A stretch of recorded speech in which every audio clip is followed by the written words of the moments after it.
You are not in the flesh. On the contrary, you are in the Spirit, if only the Spirit of God dwells in you. St. Paul, in today's reading, tells us what it means to be living in the Spirit and what it means to live in the flesh.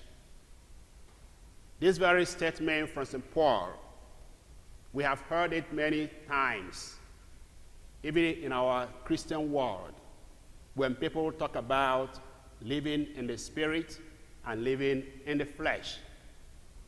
Today is an opportunity for us to learn once more what it really means to live in the flesh and what it really means to live in the Spirit. St. Paul is not just talking about human spirit.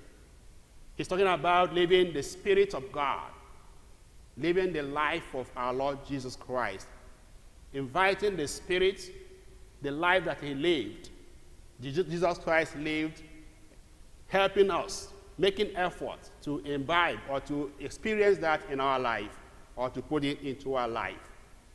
The Spirit of Jesus Christ has always been a good spirit.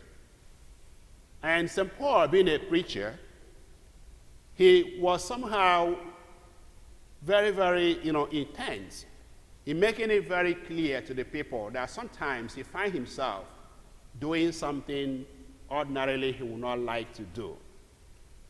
He used that very phrase or that very statement to remind us what it means to live in the flesh. Those things that you hate, you don't want to do it because this is something not good. But sometimes we find ourselves living that life. We have what I may call two lives that we live. The life that is so wonderful, pleasing to God, which is the Spirit of God, which is life in the Spirit. And the life that is not so good that we want to get rid of. We don't want it. That life that we don't want it because we feel that it's not good and it's not consistent with what Jesus Christ teaches us, is a life in the flesh. And that's what St. Paul somehow makes allusion to it when he said that he finds himself doing those things that ordinarily he would not like to do. Look at it from this way. Sometimes you discover yourself being overly generous, helping people, doing all kinds of good things in the world. And sometimes you find yourself doing something that maybe accidentally you don't want to do. And this is the same person doing good and at the same time doing something you do not want to do. And that's why it's very important. When we talk about living in the Spirit, we are reminded to pray for that Spirit of Jesus Christ to overshadow that very spirit that we don't like to live. That very living in the flesh that we do not want at all. Because these are contrary things, two things that are opposing, that we find ourselves every time coming out in our life, in our Christian life. Wonderful life, being generous, being kind, being merciful to people. And another time you find yourself feeling so, hating other people or being unkind. And this is something coming from the same human being. And that's why it's very important, my dear friends, for us to pray for the Spirit of Jesus Christ so that we can gradually work on all those lives that we do not want to live. And at the same time, enhance on all those lives that we really want to live because it is pleasing to God. It is not impossible for us to live the life in the Spirit of God because we are all wired. We have all those life. We have it in us. Even though sometimes we suppress it. Sometimes we don't want to live it. But because we feel about it, sometimes we don't live that good life, you feel it. When you don't live the life you really want to live because it's pleasing to God, sometimes you notice it that this is not good. You begin to feel it. Your conscience will tell you that this is not right. We have to pray for the grace of God to be able to have the courage to get rid of all those living in the flesh that St. Paul is trying to bring to our consciousness. Then the gospel makes an allusion, Jesus bringing the people or telling the people, almost like giving a command. Jesus is giving a command, come to me, all you who are weary and overburdened. It is a command for Jesus, come to me, all you who are troubled.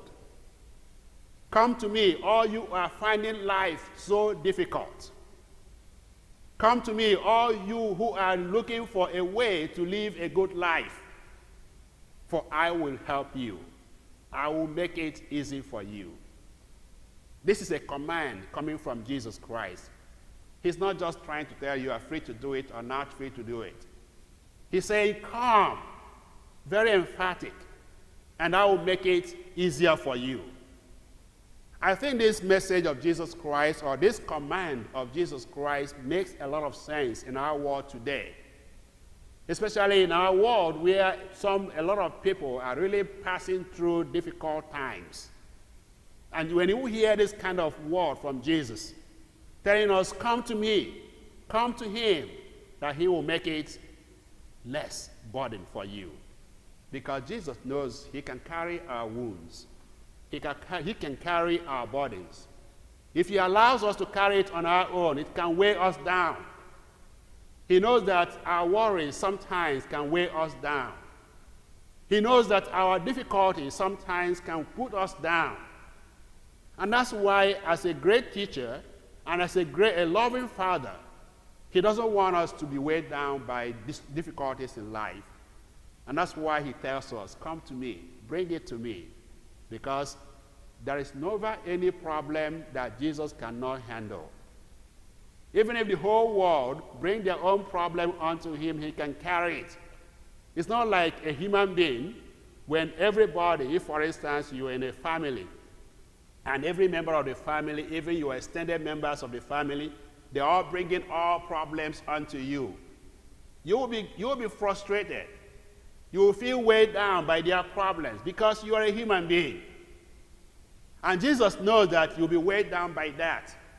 He knows that we are incapable of carrying problems of the entire world. And that's why he said, bring them unto me. Come to me in prayer. For I am meek and humble of heart. For I am loving. For I am caring. For I will take care of it.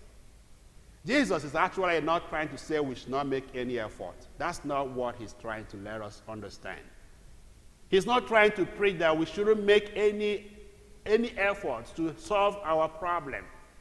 But he's very clear, trying to make us understand that, yes, even in the midst of our effort, sometimes our effort, even whatever struggles we are facing, somehow lingers.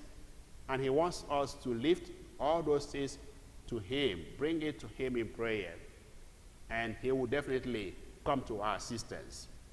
And so, my dear friends, as we listen to these readings today, especially that taken from St. Paul, addressing the church in Rome, and reminding them that they should make every effort to live the life of the Spirit of God. And life of the Spirit of God, as you all know, is living a good life and not allowing our flesh to control us. Sometimes we allow our earthly desires to control our life. Those earthly desires are the desires that St. Paul is somehow preaching against today, so that we can allow the Spirit of God to lead us.